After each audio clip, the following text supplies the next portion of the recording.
Syndrome borderline, trouble de la personnalité borderline. Définition. Le syndrome borderline est un trouble de la personnalité caractérisé par une instabilité émotionnelle prononcée. Il s'agit d'une affection à multiples facettes se développant très différemment selon les individus. Les femmes sont plus touchées par le syndrome borderline que les hommes. La maladie débute souvent au début de l'âge adulte mais elle semble être présente en latence dès l'enfance. Cause. L'interaction de plusieurs facteurs est en discussion. Prédisposition génétique, très grande émotivité, sensibilité et impulsivité. Événements traumatisants de l'enfance, divorce, abus, disparition de proches, négligence, etc.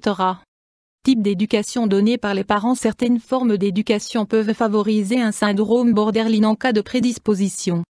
Il s'agit notamment de modèles éducatifs avec des limites et repères changeant sans cesse ou impliquant une trop grande proximité. L'enfant ne peut pas apprendre à se détacher, ou une distance excessive, négligence. Troubles, symptômes. Les personnes concernées se blessent d'elles-mêmes. L'instabilité émotionnelle se manifeste par une forte tendance à agir de manière impulsive, sans se soucier des conséquences. Une humeur instable et changeante. Des crises émotionnelles pouvant aller d'une forte colère à un comportement querelleur et à la provocation de conflits, en particulier lorsque des personnes extérieures critiquent ou empêchent les actes impulsifs. Des problèmes relationnels, tendance à vivre des relations intenses mais inconstantes. Ces problèmes entraînent des crises émotionnelles répétées associées à une forte peur d'être quitté poussant la personne à des actes exagérés pour éviter d'être quitté, notamment par des menaces de suicide ou de l'automutilation. Perturbation de l'image de soi, sentiment fréquent de vide intérieur, estime de soi insuffisante pouvant aller jusqu'au rejet de sa propre personne. Des actes d'automutilation, coupures, brûlures, s'observent souvent. Ils permettent de détruire les tensions vécues par les sujets. Certains rapportent que l'automutilation leur permet de se sentir exister à nouveau ou de ressentir par la suite une émotion agréable.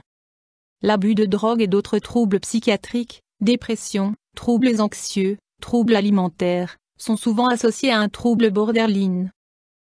Examen, diagnostic. L'Organisation mondiale de la santé, OMS, a fixé des critères permettant de poser le diagnostic d'un syndrome borderline.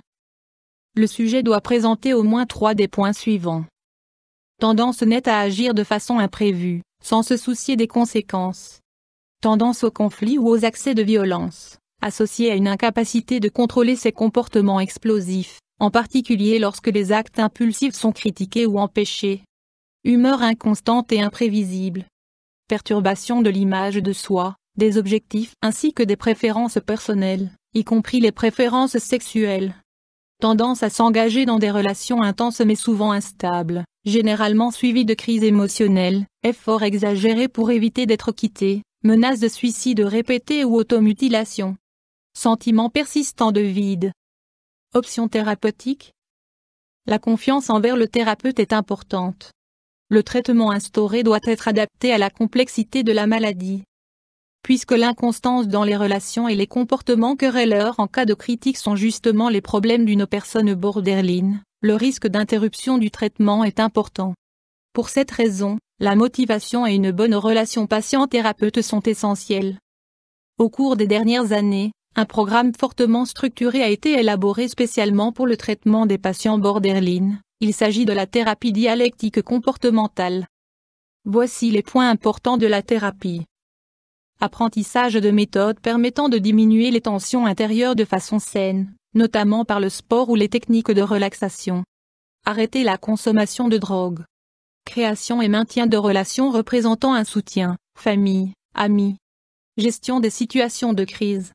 Perception des sentiments. Être responsable de son propre comportement.